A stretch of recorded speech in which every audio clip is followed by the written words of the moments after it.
So this is an incredibly vulnerable moment, and I have a YouTube video going on in the background. I've got kids in the other room. It's gonna be crazy, and I don't want to make this a whole big long video either. But I've been watching a lot of videos. I've had a lot of, when you're scrolling on social media and you see multiple, my cat is getting into something here. No, baby. When you see multiple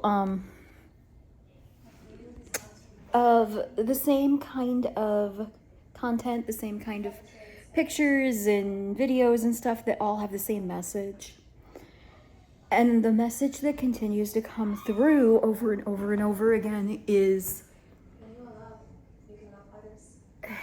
in a couple of different ways. It is to, like, you choose at any given time.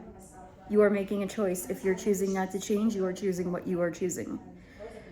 Also, it is to embrace life the way that it is. But also just, to know what you really want. So as I'm listening to all this and paying a lot of attention to stuff, I started to look around my house, which is incredibly messy after a very long thought. It's been a super emotional weekend for me. It's been a super overthinking weekend for me. So jumping in on Monday and being all like, okay, we're going to look at this from a different perspective. We're going to decide that, we're going to accept where we are, and we're going to just look for all the good and allow more good to come and more good to come and more good to come. And as I was doing that, I started to realize that even though maybe every part of this is not ideal, I do choose this. Over and over again, I would continue to choose this. So I'm going to show you the reality real quick, and then I will come back and have a couple of words afterwards. Okay. So I'm not going to show you the TV because I don't want to get copyright for that or whatever, but this is my living room. It's my current situation with a whole lot of garbage on the table, and then there's my couch. Needs be all taken care of and whatever. I'm gonna walk you slowly into my kitchen, which is cleaner than it has been in the past, but it's still a mess. Garbage that needs to be taken out, that's a whole nother ball game there. Garbage that needs to be taken out and stuff. There's my laundry pile. Frustrated about, okay? Getting frustrated, feeling like, oh my God, it's never gonna be done. I'm never gonna get caught up.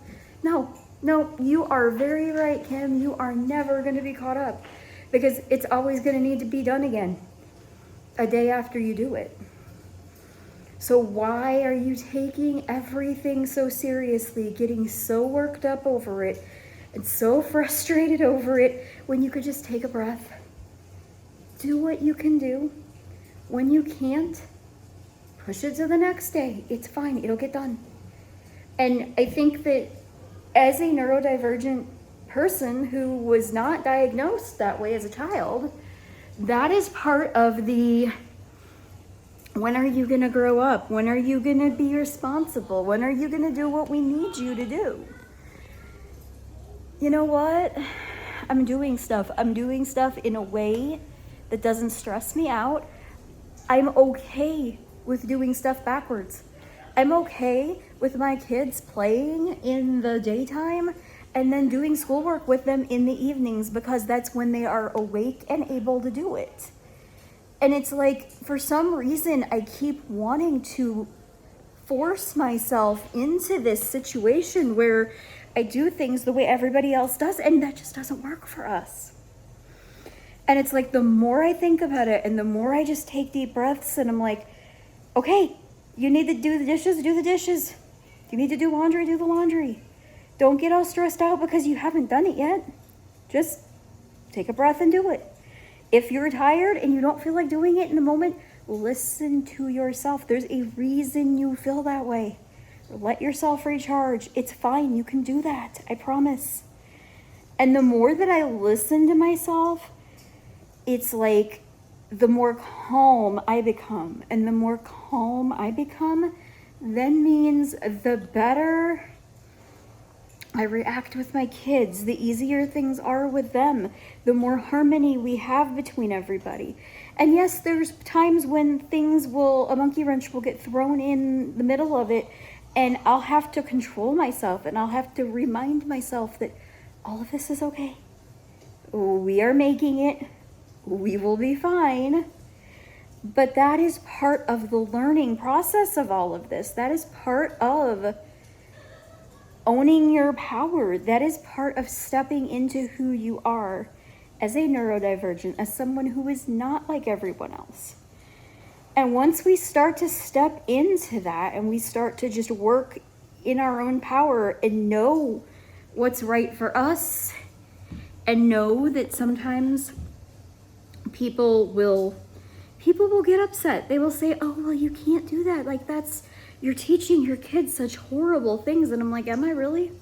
Because last time I checked, I don't know how many times I've heard people get mad because, what do you mean the doctor's office isn't open on the weekend? And what do you mean they're closed at 5? And what about the rest of us that work weird hours and whatever? Like, the reality is that there are certain systems that just don't work for anybody, really. So there's no right or wrong. As long as certain needs are being met and you're not neglecting your kids and your family and yourself and whatever, as long as the needs are being met, you're fine. Take a breath. It's okay. So that is my soapbox for the day, my Monday motivation, if you will, since today's Monday. I'm going to try to hurry up and post this up there because I feel like this is something that a lot of people need to hear. So I will talk to you guys later. I'm Kimberly from the Neuro Circus, by the way. I know I didn't do that little thing at the front, but I will talk to you guys later.